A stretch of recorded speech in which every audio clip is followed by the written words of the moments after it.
Nagsisimula ang kwento sa isang walang-awang drug cartel boss na nagngangalang Alejandro na dumating sa isang bar upang hanapin ang isang dealer na nagnakaw sa kanya. Ang problema, ang tanging taong naroon ay ang girlfriend ng dealer na si Lizzie. Nag-iwan si Alejandro ng mensahe, malinaw na ipinapakita na kailangan siyang puntahan ng boyfriend nito sa lalong madaling panahon. Ipinaliwanag ni Lizzie na ang dealer, na ang pangalan ay Jensen, ay hindi naman talaga niya boyfriend. Nagkaroon lamang sila ng isang gabing relasyon at mula noon ay hindi na sila muling nag-usap. Ngunit wala itong pakialam kay Alejandro. Naglabas siya ng kutsilyo at nagbanta na papatayin si Lizzie at ang kanyang pamilya kung hindi siya tutulungan na mahanap si Jensen.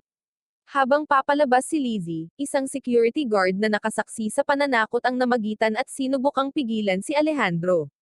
Sa kasamaang palad, wala siyang ideya kung sino ang kanyang kinakalaban. Sa loob lamang ng ilang segundo, pinatay siya ni Alejandro nang walang pag-aatubili. Pagkatapos nito, lumipat ang kwento sa isang tahimik at liblib na lugar sa labas ng lungsod. Dito natin makilala si Baudry, isang retiradong secret agent na namumuhay ng payapa kasama ang kanyang nag-iisang anak na babae na si Sophie. Mag-isa silang nakatira sa isang maliit na kubo sa gitna ng kagubatan, malayo sa ingay at kaguluhan ng syudad. Tahimik at simple ang kanilang pamumuhay. Hindi tulad ng karamihan sa mga teenager na babae, si Sophie ay pinalaki sa ilalim ng mahigpit na disiplina. Lubhang maprotektibo ang kanyang ama, at sa halip na payagan siya tungkol sa pakikipag-hangout o pagpunta sa mga night fair, tinuruan niya ito kung paano humawak ng mga baril. Nakapagtataka, komportable si Sophie sa ganitong pamumuhay at itinuturing niya itong normal. Dumating ang susunod na umaga. Sinimulan ni Baudry ang kanyang araw sa pamamagitan ng pagdarasal, na nagpapakita ng kanyang matibay na pananampalataya at pasasalamat para sa kanyang pamilya. Dahil kaarawan ni Sophie, naghanda siya ng cake at isang espesyal na regalo para sa kanya.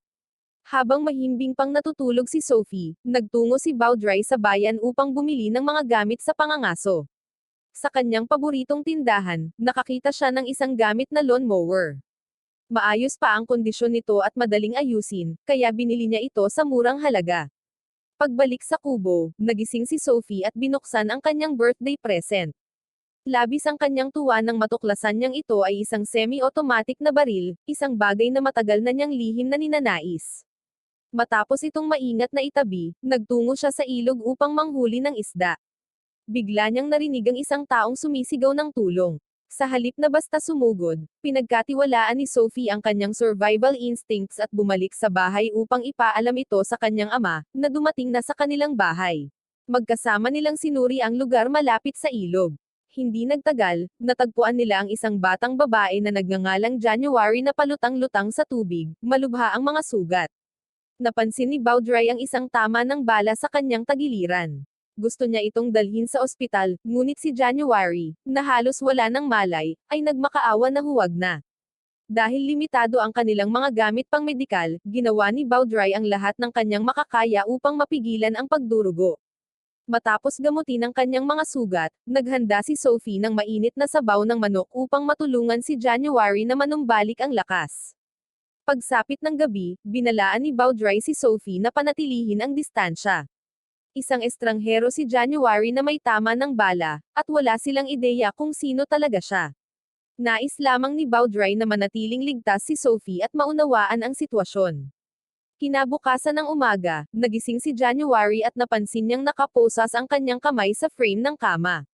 Kalmadong ipinaliwanag ni Sophie na bahagi iyon ng safety protocol ng kanyang ama. Kahit nakakailang ang pakiramdam, totoo ang kanilang intensyon, at naunawaan ni January na ginagawa lamang nila ito upang maprotektahan ang lahat ng sangkot. Samantala, nagtungo si Baudry sa supermarket upang bumili ng gamot at malinis na damit para kay January. Habang naroon, hindi niya inaasahang nakasalubong ang isang matagal ng kaibigan, isang lokal na sheriff na nagngangalang Break. Ipinakilala rin sa kanya ang bagong partner ni Break na si Davenport na kamakailan lamang ay naitalaga sa lugar. Matapos ang maikling pag-uusap, nagkanya-kanya na sila at ipinagpatuloy ang kanilang araw. Kalaunan ng gabing iyon, habang mahimbing nang natutulog si Sophie, nilapitan ni January si Baudry, nagising pa rin. Sa wakas, ibinunyag niya ang totoong nangyari. Ipinaliwanag niya na matapos siyang umuwi galing sa trabaho, natagpuan niyang pinahihirapan ng dalawang lalaking nakamaskara ang kanyang roommate na si Lizzie. Kahit wala siyang kinalaman sa nangyari, siya rin ay nasaktan sa pag-atake. Pagkatapos nito, kinaladkad ng dalawang lalaki ang parehong babae patungo sa ilog. Binaril nila ang isang lalaking may kaugnayan kay Lizzie at itinapon ang bangkay nito sa tubig. Sandaling nakatakas si January, ngunit nabaril siya sa tiyan bago pa siya tuluyang makatakas. Sa paniniwalang patay na siya at inaanod na ng agos, iniwan na lamang siya ng mga salarin. Sa pagsapit ng bukang liwayway, sinuyod ni Baudry ang paligid ng ilog upang patunayan ang kwento ni January. Natagpuan niya ang bangkay ni Lizzie na nakasabit sa pagitan ng mga sanga malapit sa gilid ng tubig. Nang mapagtanto niyang malalaman ng mga salarin na buhay si January kung matagpuan nila ang bangkay, ginawa niya ang mahirap na pasya, itinapon niya ang bangkay sa ilog upang madala ng agos. Kalaunan, isinalaysay ni Baudry kay Sophie ang lahat ng kanyang natuklasan. Nahihirapan siyang magpasya kung patuloy bang itatago si January o isusuko siya sa mga awtoridad. Ngunit iginiit ni Sophie na tulungan si January na makarecover kaya pumayag si Baudry na ipagpaliban muna ang anumang desisyon. Pagkalipas ng ilang araw, pagsapit ng gabi, sa wakas ay muling nakalabas si January matapos makabawi ng kaunting lakas. Natagpuan niya si Baudry na tahimik na nakaupo at taos-pusong nagpasalamat sa pagliligtas sa kanyang buhay. Alam niyang kung wala ang kanilang tulong, mas masahol pa ang sinapit niya. Nang makita ni Baudry na maayos nang gumagaling si January, nag-aatubili siyang nagsabi na ililipat siya sa isang klinik na pag-aari ng isang matagal ng kaibigan simula kinabukasan. Tiniyak niya kay January na sasagutin ang lahat ng gastusin. Nauunawaan ang sitwasyon, tinanggap ni January ang kanyang pasya. Sa gabing iyon, nagawang mahuli ni Alejandro si Jensen at marahas itong binugbog. Isiniwalat na si Jensen ay isang tiwaling pulis na lihim na nagtatrabaho para kay Alejandro upang mapanatiling maayos ang kanyang mga ilegal na operasyon. Sa kanilang huling transaksyon, ipinagkanulo ni Jensen si Alejandro sa pamamagitan ng pagnanakaw ng mga paninda at bigla ang pagkawala. Nang tumanggi si Jensen na magsalita, pinatay siya ni Alejandro sa isang malupit at walang awang paraan. Kinabukasan, gaya ng napagkasunduan, dapat sanang dalhin si January sa isang klinik para sa karagdagang gamutan. Ngunit habang nasa biyahe, bigla silang pinahinto dahil sa isang insidente noong nakaraang gabi, at ang opisyal na humahawak sa kaso ay si Sheriff Brake. Sa una, hindi gaanong nabahali si Baudry. Ipinaliwanag ni Sheriff Brake na mas maaga noong umagang iyon, habang nagroronda, natagpuan niya ang bangkay ng kanyang tauhan na si Jensen na inaanod sa tabing ilog. Patuloy pang iniimbestigahan ang kaso, ngunit nakatanggap din ang pulisya ng isa pang ulat tungkol sa ikalawang bangkay na natagpuan sa mas mababang bahagi ng ilog. Ang bangkay na ito ay kinilalang si Lizzie. Ang ikinabahali ni Baudry ay natunton na ng pulisya ang pinagmula ni Lizzie at natuklasang nakatira siya sa parehong apartment ng kanyang malapit na kaibigan. Ayon sa mga kapitbahay, sabay na nawala ang dalawang babae. Tungkol naman sa kaibigan na si January, patuloy pa ring sinusubukan ng pulisya na alamin kung nasaan siya. Idinagdag ni Davenport na nakakita rin ang mga investigador ng mga bakas ng paa hindi kalayuan sa bangkay ni Lizzie. Pinaghihinalaan niyang maaaring buhay pa si January at posibleng inaalagaan ng isang tao. Sandali pa siyang tumigil nang mapansin ng isang babae sa malayo na kasama ni Baudry. Walang pag-aatubili, agad na sinabi ni Baudry na ang babae ay kanyang pamangkin na nanggaling sa ibang lugar upang ipagdiwang ang kaarawan ni Sophie. Dahil hindi naligtas na opsyon ang klinik, ibinalik si January sa kubo para sa kanyang proteksyon. Doon, sa wakas ay ibinunyag niya ang buong katotohanan. Sa gabi ng pag-atake, inalis ng isa sa mga lalaki ang kanyang maskara at nagbanta na papatayin silang dalawa ni Lizzie bago siya nakatakas at inaanod ng ilog. Dahil alam ni Baudry na buhay pa si January at isa na siyang mahalagang saksi, napagtanto niyang hindi titigil ang mga responsable hanggat hindi nila siya natatagpuan. At pagsapit ng gabi, dumating ang dalawang estranghero sa kubo. Sila pala ay mga tauhan ni Alejandro. Walang nakakaalam kung paano nila natunton ang lugar, ngunit mariing iginiit ni Baudry na wala siyang nakitang anumang hindi pamilyar na babae sa paligid, kaya napilitan silang umalis, ngunit hindi talaga sila tuluyang umalis. Palihim na bumalik ang isa sa mga lalaki sa kubo upang patayin si January habang ang isa naman ay naghihintay sa kotse. Ang pagkakamaling iyon ang ikinasawi niya nang magawang hulihin siya ni Baudry. Nang magpaputok si Sophie ng babala na putok, mabilis na tinapos ni Baudry ang banta. Upang burahin ang anumang bakas ng nangyari, napilitan si Baudry na sunugin ang mga bangkay at itapon ang sasakyan sa isang abandonadong minahan kung saan malamang ay hindi na ito kailanman matatagpuan.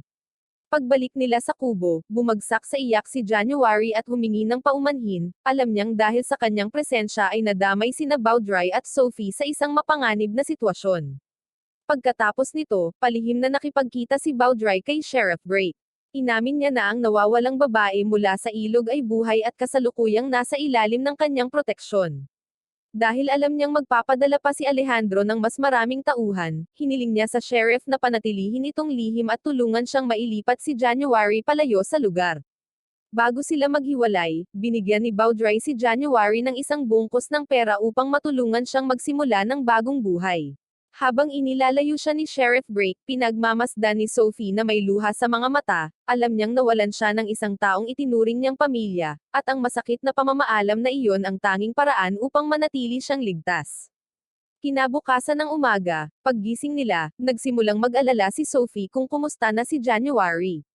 Ganito rin ang nararamdaman ni Baudry at sinubukan niyang tawagan si Sheriff Brake ngunit hindi na aktibo ang numero. Dahil wala na silang ibang pagpipilian, napagdesisyonan nilang dumiretso sa istasyon ng pulisya upang hanapin siya. Habang naghihintay si Sophie sa loob ng kotse, sinalubong si Baudry ni Davenport na katatapos lamang ng morning assembly. Sa halip na ipaliwanag kung nasaan si Sheriff Brake, palihim na inililihis ni Davenport ang usapan sa iba't ibang direksyon. Iminungkahi pa niya na maaaring nakikipagtulungan si Sheriff Brake kay Jensen. Ngunit ayon sa alam ni Baudry, si Sheriff Brake ay palaging isang tapat na tao na hindi kailanman tumanggap ng maruming pera. Nang gabing iyon, habang mahimbing na natutulog sina Baudry at Sophie, isang kahina-hinalang sasakyan ang tahimik na pumarode malapit sa kanilang kubo. Bumaba ang driver at siya pala ay si Davenport. Walang nakakaalam kung ano ang tunay niyang balak, ngunit palihim siyang pumasok habang may dalang baril. Bago pa siya makakilos, mabilis siyang inambos ni Baudry.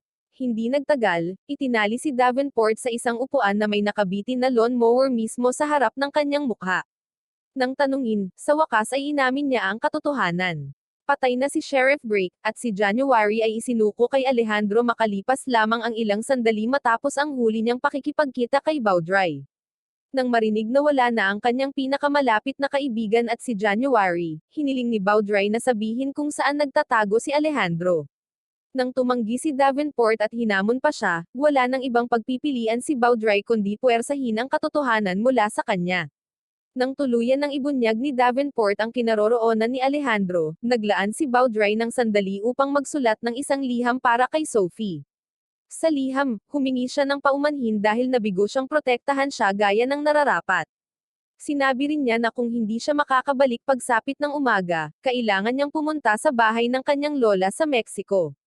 Pagkatapos nito, nagtungo si Baudry sa isang abandonadong pabrika, kinaladkad ang malubhang binugbog na si Davenport.